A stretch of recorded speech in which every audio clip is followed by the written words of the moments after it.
പതിറ്റാണ്ടോളം മലയാള സാഹിത്യത്തിന് ദൃശ്യഭംഗി നൽകുവാൻ ആർട്ടിസ്റ്റ് നമ്പൂതിരിയുടെ രേഖാചിത്രങ്ങൾ ഉണ്ടായിരുന്നു. എഴുത്തിന് സമാന്തരമായി ആ ചിത്രങ്ങൾ മലയാളിയുടെ മനസ്സിൽ സ്ഥാനം പിടിച്ചു. എഴുത്തിനെ പൂർത്തീകരിക്കുവാനുള്ള എഴുത്തുകളായിരുന്നു നമ്പൂതിരി ചിത്രങ്ങൾ. ആ മഹാനായ കലാകാരൻ ഓർമ്മയിലേക്ക് മറഞ്ഞിട്ട് ഇന്നേക്ക് 2 വർഷം.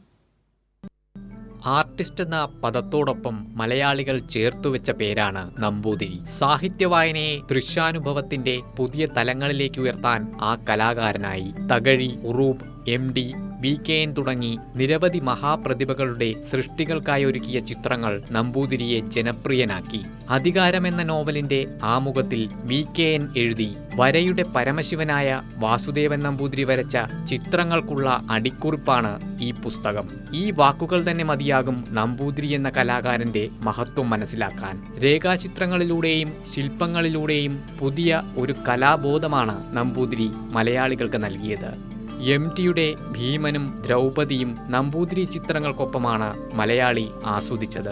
പകർത്തി വരയ്ക്കലിൽ കലയില്ലെന്ന് നമ്പൂതിരി വിശ്വസിച്ചു. അതുകൊണ്ട് തന്നെയാണ് നമ്പൂതിരിയുടെ രേഖാചിത്രങ്ങൾ അദ്ദേഹത്തിന് മാത്രം സാധ്യമാകുന്ന ശൈലിയിൽ വിസ്തൃതമായത്.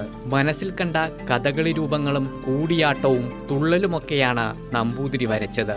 ഉൾക്കാഴ്ചയുള്ള രേഖാചിത്രങ്ങളായി എന്നും അവ നിലകൊള്ളുന്നതും അതുകൊണ്ട് തന്നെ. കറുത്ത മഷി കൊണ്ട്, ചാർക്കോൾ കൊണ്ട് മലയാളികളുടെ മനസ്സിൽ അദ്ദേഹം കോറിയിട്ട രേഖാചിത്രങ്ങൾ ഒരിക്കലും മായില്ല. News desk, Kairali news.